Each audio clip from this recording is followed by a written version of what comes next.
All right, this week on Whitetail Cribs, we are kicking off one of the episodes we've been keeping in our pocket for this upcoming season. It's with Joe from the Hunting Beast crew. Dan Infalt is next Wednesday, so we hope you guys are ready. Let's get right into this week's episode. Here we go. Welcome. Come on in. So my name is Joe Rentmeester. This is my wife Alyssa and my son Wyatt. And welcome to our home.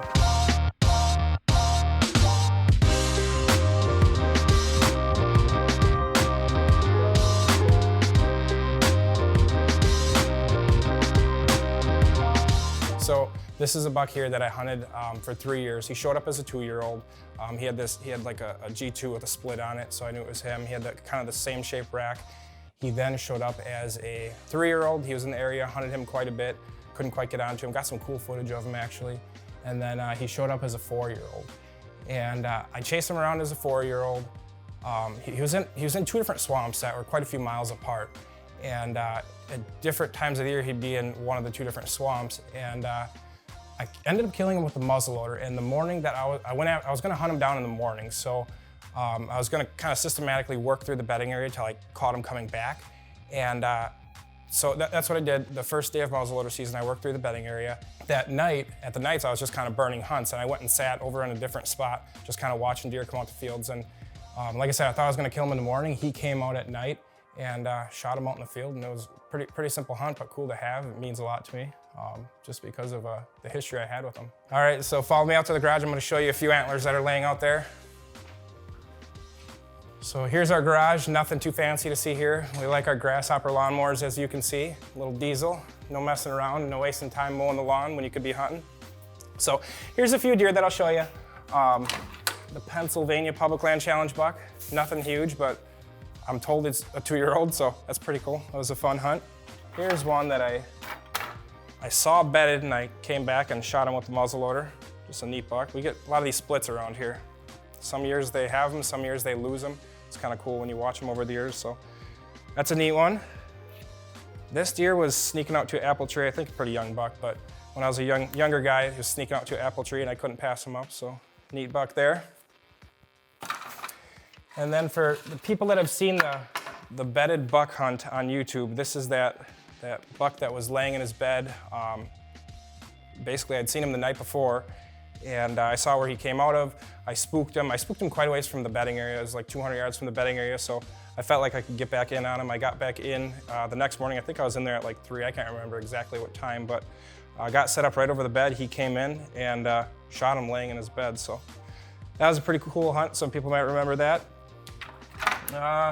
This year, I got COVID during gun season and I wanted to shoot a deer just so I could take a picture of it with my son, and this deer came across the field on a doe, so I shot him just to get a picture of a buck with my son. So that was pretty cool. And then when I was in Ohio, I hunted Ohio 1 year and shot 1 deer in the antler, and then it was like the second last day. Chris Lippert gave me some permission to hunt on a private piece, and this guy came in and I couldn't pass it up, so I shot him. Got that one on video too, that was pretty cool. So there's a few of the smaller ones there. I'll take you out to the backyard to show you some cool stuff out there. Got a good archery range over here. We could shoot like 80 yards, so that's cool. Some apple trees where the deer feed in the fall, so we can kind of monitor what's in the area. We did that last year, just a nice 100-incher was in there. But so yeah, this is our backyard. Then I'll take you over here in the living room. We got the cedar-looking ceiling. Never thought I'd have a house like that just because she likes the white trim, but we're here and we got it, so that's cool. A little natural. These are some antlers that I'll talk about here when we get downstairs. So this is a buck that I chased around last year in the late season, and he just kicked my butt. He was not a smart deer, but somehow he just won me over every time. I said I have to find his shed, so I ran a lot of wireless trail cameras, and the moment his sheds popped off, I was out looking for him in the bitter cold and picked them both up. But we'll talk about that a little bit more when we get in the basement, because I got a few of his other sheds. So let's head on down to the bedrooms. So nothing too fancy to see here. A few bedrooms. Got my son's bedroom. One of the things I guess I'd like to talk about is this buck here. So this is a local public land buck. It was muzzleloader season, I don't know, 4 or 5 years ago. And the season was getting down to the end, and every morning I was going out hunting before work, just getting that first hour of daylight in. And I kept entering the swamp in one particular way, and it felt like I was starting to get the impression that the deer were in there before me every morning.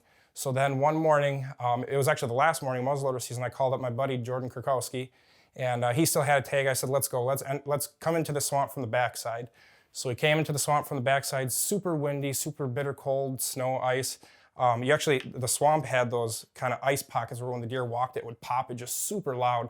So I could hear him coming in the dark, and he hung up in front of me smelling where I had walked in, and he bought me enough time for when it got light, I was able to shoot him. But that was just a pretty cool hunt because it just kicked my butt. Just a neat 128-inch 3-year-old, so that was a fun hunt. Cool. So I guess let's head on downstairs. I'll show you where it actually gets pretty neat.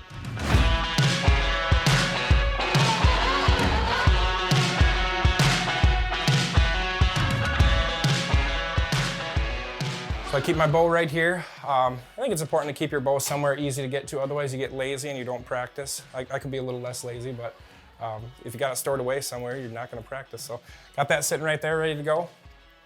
And here's the cool room, I guess you could say. I never liked the word man cave. I always thought it was kind of cheesy. And Alyssa, my wife, actually had the words man cave right here. And I said, you have to take those down with these Cribs guys coming. I said, that is just too cheesy. That's like putting the word house on the front of a house. Who does that, right? So last night she made up this Hunting Beast logo, something a little more hardcore, something a little cooler. So we got that there. So this deer here is one, it was a private land buck. He was, I saw him around as a 3-year-old, just a nice clean looking 8-point. And not too fancy of a hunt. There were actually a few big ones in the area. There were 2 of them that were bigger than him. And when gun season came, I just got up in a really high tree where I could see really far, kept it pretty simple, and he came through at first light. And one of the coolest things, I guess, that I learned about this deer, my dad was way across a few fields. He was, I think I mapped it out, it was like 700 yards away. And when this deer was coming in front of me, about 100 yards out, he was going really slowly, just lifting his nose and sniffing. And he was actually smelling my dad at 700 yards away. The winds were gusting pretty hard, but that was a huge learning experience just to get an understanding of what they can smell, what they're doing. I mean, you just imagine all the times you're in the hills or in the swamps, and you have no idea what's smelling you, where they're, it's just crazy. So that was a cool experience there. He came out in the field, and I got my shot at him and dropped him in his tracks. Nice 4-year-old. Here's another one that's pretty neat. I always call this the Christmas Eve buck. So one archery season, I hunted pretty darn hard for this deer. I caught him out in the field with the muzzleloader, and muzzleloading's taken me a while to get the hang of. I had a lot of screw-ups. I think that's why I like muzzleloading so much, is because it's so difficult. But I caught him out in the field, shot over his back, he took off, and then I was bound and determined to kill him during the late archery season. So in the late archery season, we finally got a snow, and he was cutting down into a swamp. So I ran up and down the whole swamp edge, and I found the biggest set of tracks. I'm not the best at reading tracks, but I can tell what a big set of tracks is. So I found where the big set of tracks cut into the swamp, threw up a tree stand, and the next morning I got up super early, and he came down to the swamp edge with a little, I don't know if it was a buck doe fawn or what it was, following him, and I shot him, and it was pretty darn simple. Had a little bit of history with him, but it was a cool deer. So the next deer I'll talk about is this guy here. So one of the big things that the area we live in is so high pressured, it's hard for deer to get big. And one of the ways we do get big deer here, I guess 2 of the ways, so you got swamps and you've got refuges. So there's, I guess, a few different refuges for a few different reasons, but this deer was coming out of a refuge in the summer, and I shined him a few times under an apple tree coming out of the refuge. And then during the gun season, during the rut, he's running all over, popping up on some trail cameras outside of the refuge. And I had an idea what bedding area, what swamp he was coming out of, and I was hunting at opening night. And this swamp, anybody could go in. It was a private piece, well, private and public, but anybody can go in it. And right at prime time, a group of guys started doing a deer drive on it, and I was just kind of deflated, and I thought, well, if he's in there, I have an idea of how he's gonna slip out. So I adjusted over, and no sooner than adjusting over, I could hear some trickling in the swamp, and I looked up, and he just picked his rack up, and he started coming straight at me, and I just kept the iron sights right on his chest until he saw me and dropped him in his tracks. So that was a pretty cool hunt, kind of neat story, neat to have a refuge buck, as you might call it. So one of the bucks that everybody knows about, I think everybody knows about, is the Public Land Challenge buck. So not a lot of story to tell you there. Dan and I ran out to Minnesota, and hunted some Oak Islands and had this guy come in. And if you haven't seen the story, I'd suggest you get on the Hunting Public page and type in Minnesota Public Land Challenge, and it kind of takes you through the series on how we ended up shooting him. So just a cool deer with a cool story.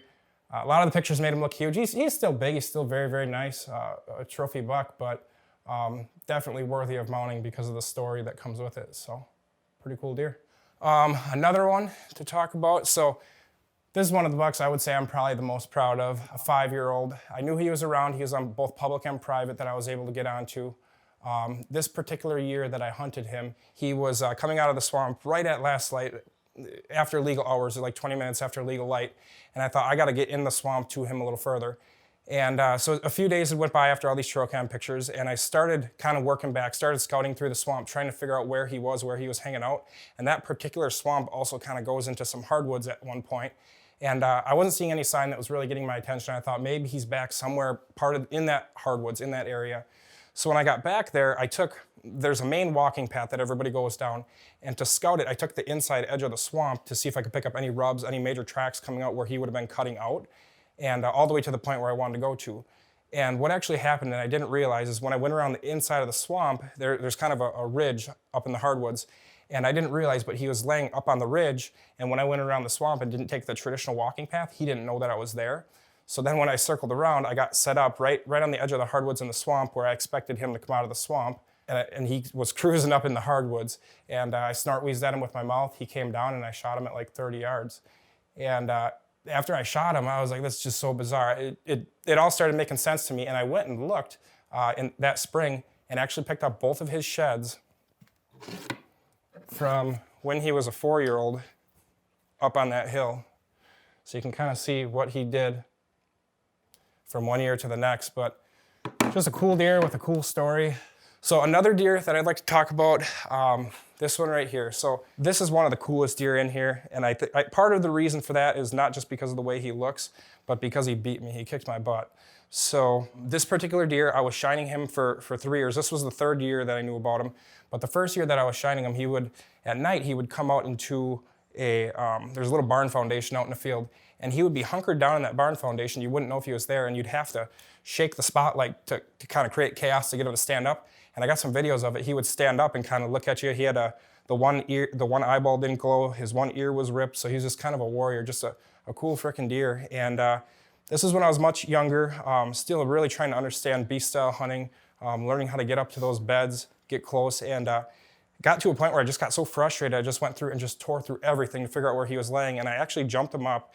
He went through an entire block and was bedding on the, right up against the road. There's actually 3 parking lots and an access path that he was bedding right next to. And I jumped him up in the rain, and he crossed the road. I went all the way back to the truck, drove around, and he was already coming back to the bed. But being young then, I went and screwed it all up and messed it up. And then the year after that, didn't have a lot of luck with him. The 3rd year, when he had this rack, I thought for sure, I had it all figured out, tons of spring scouting. I thought for sure I'm gonna kill this thing. I was shining him. He had these big drop tines. This one was actually a little bigger. I had it repaired, and they repaired it a little bit short. But I thought, I'm gonna eat my tag. I'm gonna eat my tag if that's the last thing I have to do to kill this deer. So I got set up, thought I understood the bedding area, and then opening night, this guy came out. And being a young guy, I could not pass a deer like that up. I remember after shooting him, it was pretty simple. The bedding was about 50 yards away. They had to cross through some swamp oaks and then get out to the fields. And I was sitting in the swamp oaks, had a nice 2.5-year-old underneath me. And then right at last light, I saw this deer pick his rack up and come in my way. And in my head, I thought, maybe it's him. Maybe he just broke his drop tines off. It was wishful thinking, but I'm like, I can't pass him up. So I shot him, was quite pleased with that. I got a little bit of recovery video of that. And then I searched and searched and searched for this thing to try and hunt him down with the gun that year. Could not find him. And then the farmer called me during the gun season and said, hey, I just found a buck laying out in the field. Heavily used public land field. There's kind of a wet spot. And we don't really have the EHD around here, but he had all the symptoms of EHD buck. So I don't know what happened, but still pretty cool to have something like that. We don't get deer like this around here. So when you do, they're highly sought out. Back then, the pressure wasn't quite like it is now either. So I didn't quite have the competition I would nowadays if something like this popped up, but it's pretty cool. So here are two deer that are yet to be hung up. This one was pretty simple. This buck was, he showed up during our youth season, which I think is beginning of October, end of September. But he showed up, and it was the biggest deer I could find that year, and I was more than happy to chase him down. And he would come out into this field right after light, so I kept popping into the swamp in all these different places, trying to figure out where I could kill him, how I could kill him. And what I believe was happening, because when I did finally jump him up, he was right on the edge of the swamp. What I believe was happening was he was watching me access the field. So then I started accessing the field different, got a little closer to the rut, and I thought, I'm just going to try and catch this thing out in the field. And sure enough, I was accessing different. He came out in the field, and I shot him in the spine. Got a video of that, but pretty simple hunt. Just a cool buck. It was one of those seasons where you just run your tail off, you get frustrated, and when it finally comes together, you're pleased. So that was a cool one. And this was my first mature buck. So I was just a young guy. I think I got a picture of that laying around. And I just wanted my first mature buck. It was Thanksgiving Day. So as I've said a few times now, everything gets so heavily pressured around here. And by Thanksgiving, you can bet every deer has got a really good hiding spot in a refuge or in a swamp. And we were just doing some deer drives. And we had a little fence line that we were going to drive out. And the fence line was in the shape of a Y. And my uncle went down one side of the fence line, I went down the other, and my thought was if I could go faster than my uncle, I could get ahead of him, and anything he kicked out, I could shoot. So I did that. This buck jumped up, and he was just laying in the wide open, watching everybody, watching cars drive by, slow down, get out of their trucks. And he jumped up, I shot him, and I still remember after Thanksgiving dinner, I went out to the garage a few times to look at him hanging there and admire a mature buck, so that was pretty cool. So we'll head back in here. I'll talk about a few sheds that are just have some neat stories to go with them. This is just a neat shed a buck that I chased for, I think I chased him for a year. He's just a dumb deer, just running all over doing stupid stuff, and I missed him once, he smelled me twice, caught me on my phone once. Hopefully only learned that lesson hard one time, but that was a tough one. This deer and this deer were around a few years ago, so I actually would shine these at night together quite a bit. And one thing our genetics around here are weird. 140 class is kind of the average. If you get a 150 around here, you've got yourself a hell of a buck. But you get nice thick, all kinds of cool stuff. Nice thick bases and tines there. This one we called tall brows. Just a neat deer that I hunted. This one I came super close to shooting, but screwed it all up. One of the things I talked about in the past is kind of the buck that got me started on the hunting beast. So when I was just a young guy, still am, but when I was probably 14, 15 years old, I was trying to figure out, I got my first trail camera, got pictures of this buck, and to me this was just enormous, which, it still is a great buck, but I had to figure out how to kill him. And so I went onto like a real tree forum, and I was asking people, do I stay in the fields, do I go in the swamp? And somebody said, you gotta check out the hunting beast. At the time it had a different name, but they're like, you gotta check out the hunting beast. So I went on the hunting beast, and I was a excited kid, so I posted up all my pictures. I'm like, how do I kill this thing? Do I get in the swamp? Do I not? And that's how I met Dan many, many years ago, talking about this buck, talking about how to kill it. The way he actually ended up dying, I think it was 2 racks after this is when he died. I think he was like a 3 or a 4, so he's like a 5 or a 6. I don't remember when they killed him, but he got caught with a doe on a deer drive, and I don't remember what he scored. I got a picture of it you guys can check out, but just a neat deer. Did a lot of chasing him around. One of the cool things, when I was chasing this deer around, when I was trying to figure out where he lived, I first figured out one of his primary beds by picking up this shed here. The next year, I went into the swamp, got close to that bed, and I could hear him get up and tear off just the most crazy racket you'd ever hear. A group of does doesn't even sound like that. So then the next day, I thought, well, I'm going to back off, sit a little bit different. So I got in, did the same thing. He busted up, took off. And I wasn't even that close to him, but he was just so wise to what he was doing that it was working for him. And then that night, I went and checked a trail camera, and he was up in the hardwoods. He came out of the swamp, got up in the hardwoods, and he was up in the hardwoods much earlier than usual. And I thought, well, I got him up on his feet early. Let's see if we can do that again. So went in, jumped him the 3rd time, and then I ran around to try and cut him off, and I had him come through. He was out of range, but a cool scenario that almost worked, getting him up and moving. So that was a fun one. You got the Michigan Public Land Challenge buck. Did a neat little skull mount on him. I'm told he's a 2-year-old, I think is what I was told, but just a neat buck there. This deer here still makes me want to cry. So I picked up this shed, I think it calculates to 3 years ago. He was real wide, real low, And then he was around as I believe he was a 2-year-old here. He was around as a 3-year-old then, wide and low. And then last year he showed up in 2020 as a 4-year-old, wide and low, just a cool looking deer. And I figured out exactly where his bed was, put cameras over his bed, looking down at him. One was a wireless camera, so he came in, I got pictures of him laying there, went in, tried to kill him. He came out too late that night. A few days later, caught him going into a different bedding area, set up that night, and he came 15 yards under me. Target panic got me, and I shot him high through the back. Never got him. And recently I made a post on Facebook and said, hey, does anybody know what happened with this deer? It just fell off the face of the earth. And I actually had some people hit me up. He got shot during gun season. You can see the hole right in the deer's back where I hit him high. So this is one that still rattles me, still pisses me off. So just had to show that. So the one deer I talked about upstairs was that high and tight buck that I chased around in the late season this year. So I guess I'd almost like to kind of lay these antlers out for you. But this buck lives in a refuge, and the reason I know that is because I know some people with some land that butts up to that refuge, and they got pictures of him all season long, and then in the late season he comes out in a whole different area, and he does it with consistency. He shows up at the very end of December. So this year I was willing to hold out, had some decent deer I could have shot, but I was willing to hold out to give myself the opportunity to chase him. And this season he showed up, and it was just so difficult. He wouldn't cut. The swamp is just a very vast cedar swamp, so you're playing a game of kind of 10-yard shots if you get in the swamp, whereas if you get out to the edge, some nights he was getting out after daylight, you could get a little further shots, and if you get in too close on him, then you're losing the opportunity to continually hunt him. You know, you could be 30 yards off, completely screwed up, the buck is out of there. So it was a game of cat and mouse, and I had a few encounters with him in the mornings. He was actually coming back late in the mornings in the bitter cold. But anyways, so the first year that I saw him, that he showed up, was as a 2-year-old. He just had this high, tight shape to him.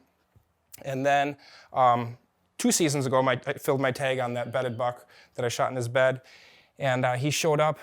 Actually, somebody had a trail cam picture of him coming out of a certain area and they told me about it. And I was like, holy crap, this thing is back. And he's just got a cool rack, just the pattern of it's just real cool. And I did everything in my power to find both his sheds, and I did, so that was pretty cool. And then, like I said, he showed up here in 2020, and I just chased the hell out of him. I finally had a situation one night where I thought I had him figure out what he was doing. I got my sister to pick up my son from daycare just so I could get out. And I had him come in on a group of, I don't know, 10 deer in front of him. And I was higher than hell in the tree just to get my scent up over all the deer, get out of their peripheral vision. And somehow one of the lead deer in the pack nailed me, and he went boogieing out of there. But it was so frustrating. I said I have to do everything in my power to find both his sheds. And so I ran a lot of wireless cameras, and once I started having a bald, mature-looking buck come through, I got out there and picked his sheds up off the public land before other people did. So it was pretty cool.